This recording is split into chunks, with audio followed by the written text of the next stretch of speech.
আমি সিদ্ধান্ত নিয়েছি আমি আর বিদেশে যাবো না। বিদেশে যাবি না? এটা কি তোর মামুর বাড়ির আবদার নাকি তোর শ্বশুর বাড়ির আবদার? মিয়া ভাই, তুমি আমার সাথে এইভাবে কথা কইতেছো কেন? তুমি জানো না আমার শরীরটা ভালো না। বুঝলাম শরীর ভালো না, বিদেশে সেই জন্য যাইতে পারবি না। তুই দেশে বসে তুই কি করবি? কেন? আমি তোমার সাথে ব্যবসা করুম, আর নাইলে নিজে একটা দোকান করে নিবো। ওই তোর কাছে না আছে টাকা, না আছে দোকান, তুই কিসের ব্যবসা বাণিজ্য করবি? মানে? মানে খুব সোজা, তুমি দেশে থাকতে পারবা, তোমাকে বিদেশে চলে যেতে হবে। আব্বা, আমার সিদ্ধান্ত ফাইনাল, আমি আর বিদেশে যাব না, আমি দেশে একটা কিছু করব।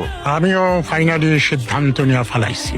আমার বাড়ি ঘর সমস্ত কিছু আমি আমার 3 সন্তানরে লেখা দেব। বাস।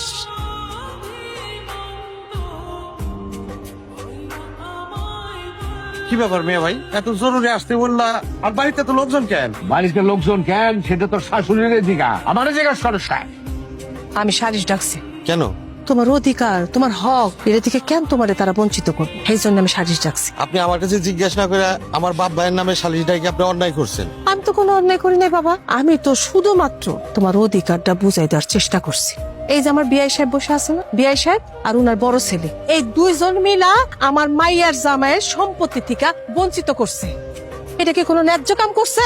আমি যতটুকু জানি আপনার সংসারের মধ্যে অনেক আয় উন্নতি করছে, আপনি তার হকটুকু আপনি তার মিঠায় দেন, তবেই তো ঝামেলা শেষ হয়ে যায়। তারে বিদেশে পাঠানোর জন্য লক্ষ লক্ষ টাকা খরচ করছে। সুতরাং সমস্ত সয় সম্পত্তির মালিক আমার বাবা, আর মালিকানা সূত্রে সেই সয় সম্পত্তি সমস্ত কিছু সে তার 3 ছেলে মেয়ের নামে ভাগ করে দিয়েছে। এই যে দলিল দেখেন।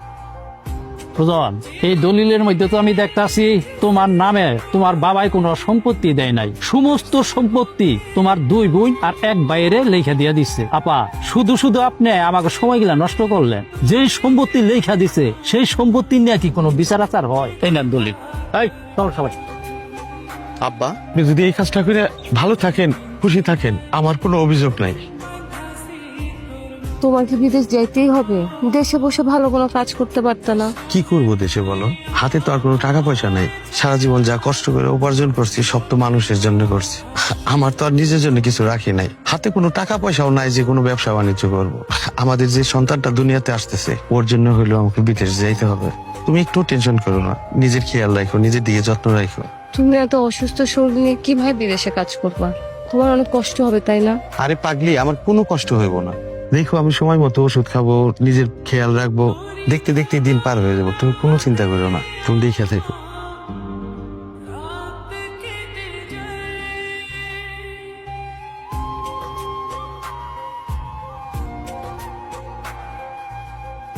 এই তোরাই বাক্স ব্যাটারা নিয়ে কই যাইতেছ? নতুন বাড়ি তো রেডি হয়ে গেছে, সেখানে গিয়ে উঠবো।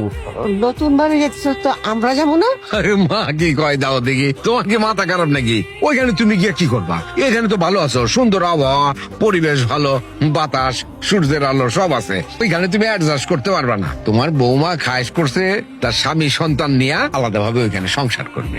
দেখ সুমন, যতদিন পর্যন্ত এই বাড়ি ঘর সয় সম্পত্তি তোর বাপের নামে ছিল ততদিন বড় বৌমা কইছে আমরা সবাই মিলে গিয়ে শহর ওই নতুন বাড়িতে থাকুন। আর যখনই তোর নামে বাড়ি ঘর লেখা দেওয়া হইলো তখনই কি বড় বৌমার চাওয়াটা পাল্টাই গেছে গা? বেয়াদবি নিয়েন না আম্মা, আপনার এসব তেরিবেরি কথার জন্য আমার আপনার সাথে থাকতে মন চায় না। আপনি একটা বিরক্তিকর মানুষ আম্মা।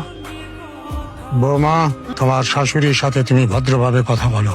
শোনো, যে সম্পত্তি নিয়ে তুমি বড়াই করতেছো সেই সম্পত্তি তোমার স্বামীর উপার্জন করা টাকায় না, সেটা আমার এবং সুজনের। সেই সম্পত্তিও চিটিং বাটপারি করে নিচ্ছে। আব্বা, কারে আপনি চিটিং বলতেছেন? কারে আপনি বাটপার বলেন? আপনি তো মহা বাটপার, আমার চেয়ে তো বড় বাটপার। তা না হলে আপনি নিজের ছেলের সম্পত্তি বাটপারি করে অন্যের নামে লিখে দেন, এটা তো মহা বাটপার। সুমন, বেয়াদবি করিস না। চোখ রাঙ্গায় কথা বলবেন না আব্বা, আমি বলে দিলাম আপনারে। চুপ করো, এসব সিটারদের সাথে এত কথা বাড়ায় কোনো লাভ নাই। আমাদের নতুন বাড়িতে কত শত কাজ পড়ে আছে, টাইলসের কাজ, এটার কাজ, সেটার কাজ, গোছ গাছ আছে। শুরু তো তাড়াতাড়ি। এই আসো বললি।